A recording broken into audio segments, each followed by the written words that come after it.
Guy Agiv, Director of New Games at Supersonic. Let's start with the most difficult questions. How do you know you have a hybrid casual hit on your hands? Okay, there are three key signals that we are trying to track: the marketability, stickiness, and conversion.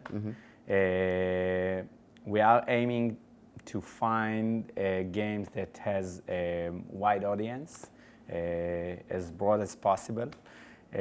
Second, we always track the ratio between day 1 to day 3 to day 7. We have those metrics that we believe that this is the key for success. And of course, we want to see the ARPU rising regardless to meta, like only the core loop. Once we see those three signals, the sky's the limit. Yeah? That's okay. So pretty easy. But what are the steps, I'm curious, from you have that idea, you have that core gameplay, you have that ARPU rising, as you said, and what are the steps when working with a publisher from that point to the magical scaling part? Yeah, so there are 5 steps, I would say. First, the ideation part is super, super important. We always track the market and try to see what is the most appealing subgenres, themes, trends. Once we have it, we are running an initial test that we want to see the very start of a game, mainly focus on CPI and day 1, that's it. And if we see those 2 metrics are solid, we are starting iteration stage that focus on improving the retention of the game, mainly optimizing the core loop. If it works, 4th stage would be the ARPU ones. Probably we will optimize the economy, the monetization, and look for new ways to improve LTV. And then we move on soft launch, and we focus mainly on growth, adding more media sources, and always keep optimizing both core loop and all the rep around it. So if I would break it down, there's like design phase, if you will, during which you're prototyping, designing, testing that core. Then there's the production phase, during which you actually solidify, this is the core, this is what works, this generates the ARPU without bells and whistles, but now it's time to add bells and whistles and content to keep the player then. And then you go into a soft launch phase, during which you start testing different marketing Exactly. creatives, and then once that proves that it's scaling up correctly, the CPI is not the cost per install is not going too quickly up, high. the LTV keeps on increasing after a longer time, we can go towards a global launch and really put the jet engines behind it. Indeed. Okay. What is the length of each of the phase typically? Like, what are you looking for? Because there's the notion of these are hybrid casual games. They are produced faster than a casual game. But what does faster mean? So I would start with the bottom line. Okay. The total is Yeah. 6 to 10 months. That's pretty short. Yes. That's why we are doing hybrid. We want to move fast, and if it works, amazing. We always say that a mega hit, born as a mega hit. Yeah. So you know it from the very first moment. And that's why we are not tolerate with the non or nice game, I would say. If it's not going to be something profitable that we will be able to scale, probably we will kill it along the way.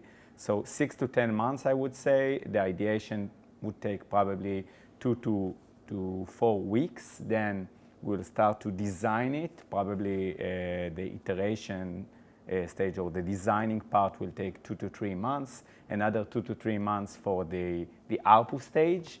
And then soft launch, it really depends on the game. It can take a month or 2, it can take 4 or 5 months. But we see the soft launch as the optimization stage. As the game will be optimized in advance, then the soft launch will be shorter and we can go live to global launch. You say you can't basically polish a game to success. What are the, how did you arrive to that conclusion? Because from a developer side, if they look at a game and if it's on the yellow, you know, it's not that bad. It's not great. I'm sure we can do it. Like, how do you, how do you come up with That's with the that? biggest misconceptions Yeah? because many times we tend to fall in love with our product and it's Yeah. fine. But the key is to be very straight with your game and always to criticize it. You need to make sure that you enjoy to play it. As a user, it's very hard to do it. And when you spend your time on your couch during the weekend and you need to pick one game to play, it should be that game. If it's not, probably it's not strong enough and you need to be honest with yourself and then to cut that rope. Yeah. So basically, the competition is so tough. Indeed. With other games, with other sources of media as well, social media, whatnot, that if you're not great, there's no room for mediocrity. There's no room for good even. Yeah, I don't want to. I don't want it to be super extreme, but yes, the market is huge. Not always we understand what makes the tiny difference, you know, God in small details. Although I have to say, I just came back from Vietnam. We met with many local developers, and I was surprised to realize that the philosophy is there's room for everyone, like for many games, many types, and I try to be a bit more soft with that approach after that visit. Okay, I'll put it this way: you can go from medium to good, but you need to go from good to great. Like you can't go from medium to great. Indeed. Okay, well let's line on that. Let's talk a little bit about how does a publisher work with a developer. In your role as a head of new games, how do you work with publishers? So I would split it into two main phases, I would say. The first part, we need to support the developer. We handpicked our partners. So once we picked one and we believe in this partner, we should give him the room to build the game. So at first we need to support the partner mainly from operational perspective. To guide, to show as much references as possible to make sure that we are going the right way. And once we are ready to move on to soft launch or to scale it up, then we take over it and start to pay much more attention on the business part. So at first part, we will be a supporter, and on the second part, probably we will be much more dominant with monetization, UA, and others. And how does the role change? And is there a phase where the role changes, or is it more that you think about what does the winning team has to look like, and you just start populating those people into that team? So at first, I have to say that the studio manager, which leads this partnership, should be like a football coach. Okay. He should be on the entire court or the field, and he gets all the support from a game designer and monetization. Unlike many others companies, we do pay attention to a different type of monetization or economy if we're talking about new game, a prototype, or a live game.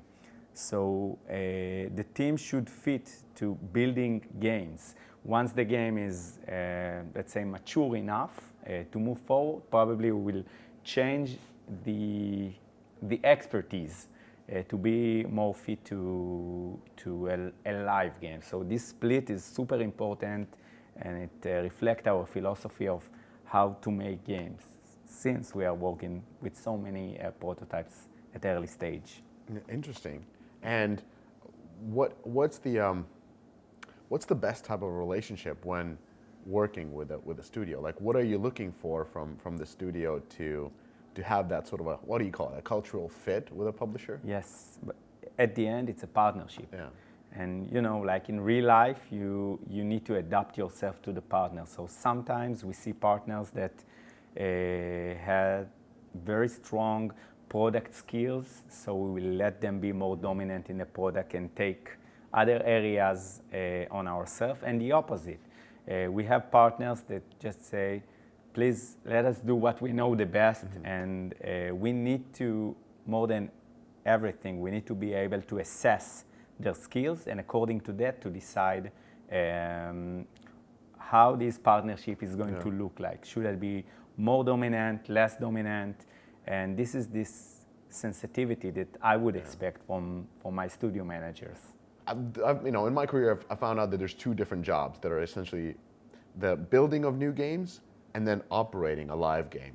How do you look at this as a head of live games? It's like, do you want your studios to focus on new game development because that's what they're good at? And as you go through the stage of a design and production and soft launch and it begins scaling, like, do you want them to go back to what they're good at rather than learning a new job, which is operating live ops? So I learned that building games, it's one way to do games, and operating, as you said, it's another.